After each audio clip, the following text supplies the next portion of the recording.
Today's injury report is being brought to you by Cape Regional Health System and Dr. Kevin McHale. Cape Regional Health System and Penn Orthopedics, the best of both worlds for a healthier life. For an appointment, call 463-CAPE or visit caperegional.com/orthopedics. The doc is back.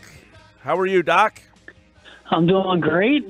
Go Birds. I haven't talked to you guys since the Super Bowl. It's been pretty fun. That is right. I wanted to ask you real quick. We saw Chris Peduzzi, their athletic trainer, step down. How important those guys are to an organization. When I saw that the other day, that was the first thing I thought was, you were in the Patriots organization. Burkholder was here for all those years. I'm sure the players develop a level of trust that you don't want the trainer to be in and out, constantly. That's a guy that you probably want there to be there for a long time. Yeah, that is absolutely true. And no offense to us doctors, those trainers are the most important parts of the medical staff. There's no question. The surgeons on the team, they're there, but they're not there all day long, every day with those players like the trainers are. They put in 14, 16-hour days every single day. They're there on their off-season rehabbing patients. During the in-season, they're just constantly there. They know the players better than the players know themselves. So to lose your head trainer, it's a huge deal. And there's no question that those players look to those trainers with an incredible trust as far as, when to get a second opinion, when to trust the doctor. A lot of times they really have that much faith in the trainer that's their first go-to person. All right, let's talk a couple injuries here. One that we talked a lot about during the football season, even though he was a basketball player, was Markelle Fultz. Could legitimately he still be injured, or do you think there's something maybe mental going on as to why he has yet to step on the floor? Well, I definitely think it's a combination. And, first of all, I just want to preface this by, if I had the answer for Markelle Fultz, the Sixers would be calling me right off the radio tonight.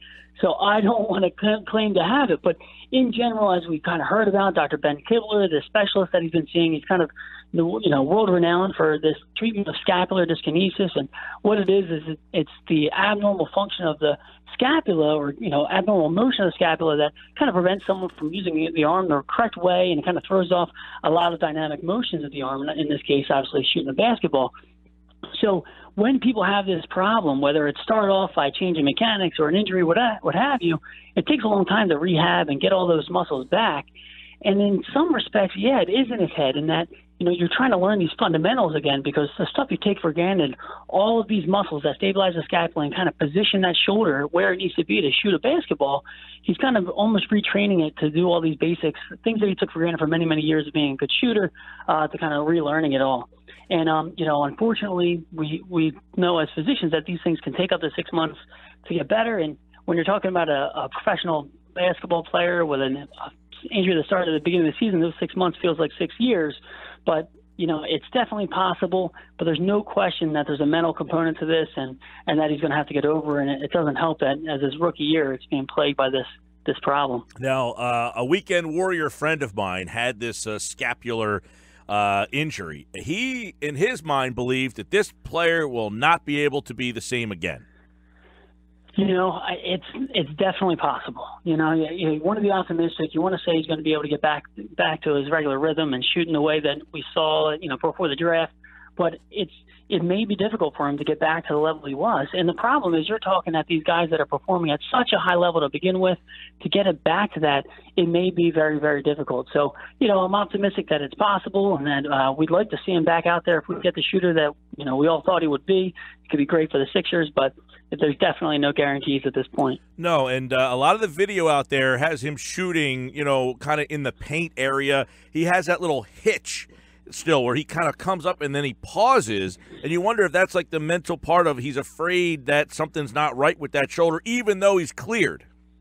Yeah, that absolutely could be the case. Right now, so when we think about the scapula, it's kind of like a seal balancing a ball on their nose. The seal's constantly moving around, but the ball stays still. Well, the scapula does the same thing. You shouldn't have to think about your scapula moving around to stabilize your shoulder. And it's almost like he's thinking that there's something off in his motion, and it's kind of preventing him from going that smooth rhythm that he needs to be. It's really unfortunate to see this. Hopefully he's able to kind of get back that form that he once had. Kevin McHale, Dr. Kevin McHale from Cape Regional Health System is with us. Another injury that just popped up yesterday. This is kind of amazing because it happened during the football season, but we didn't get the chance to talk about it because nobody knew. Alshon Jeffery out at least 6 months with rotator cuff surgery. Now, apparently he injured himself in training camp and played the entire season with this torn rotator cuff. Number one, how's that even possible? Number two, does 6 months sound about right? Yeah, so first of all, how is it possible? Well, when we talk about rotator cuff tears, it's very different than, say, like an ACL tear. When you tear your ACL, everyone knows what happens. You need an ACL reconstruction, and that's it. The rotator cuff, there's 4 different tendons that make up the rotator cuff, and there could be a massive tear that may go through the complete width of the entire tendons and involve multiple tendons, which makes someone not even be able to get their arm up over their head.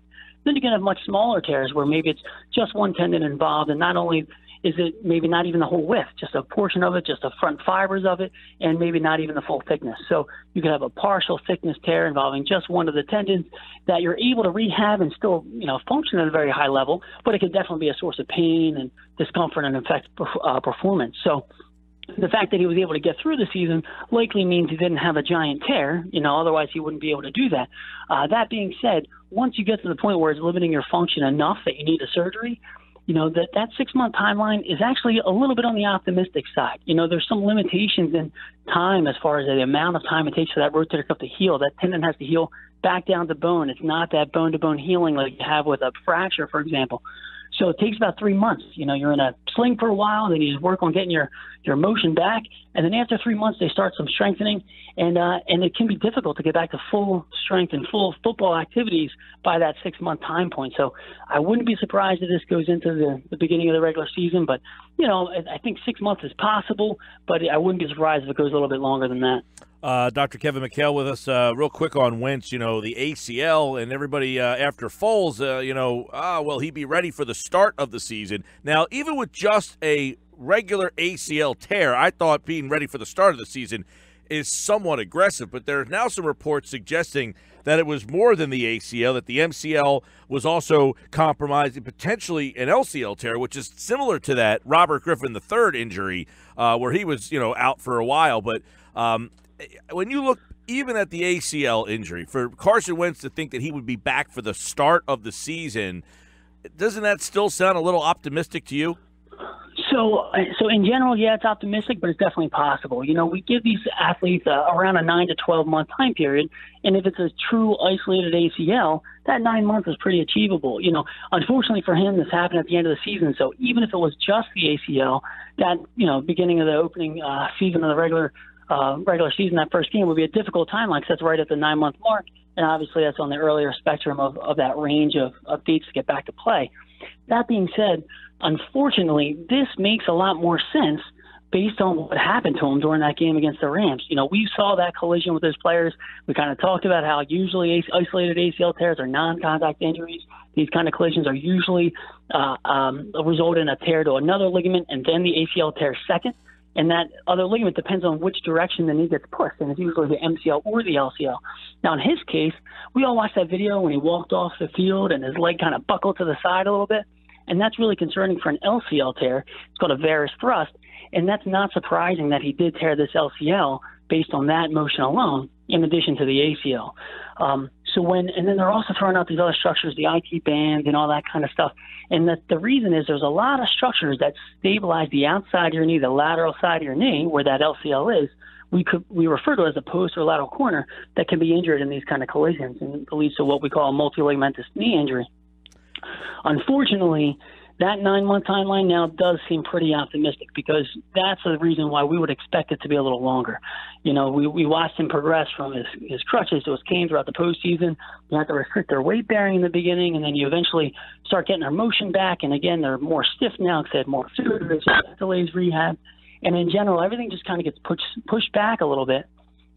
Fortunately, we see quarterbacks play at a high level that had multiligamentous knee injuries. Our opponent in the Super Bowl, Tom Brady, he wears a knee brace, but he had an ACL, MCL, and obviously had a very long career after that and doing just fine. So I think in the long term, we should be able to get back there, but that 9 month timeline's seeming to be a little bit more unrealistic than we had first hoped.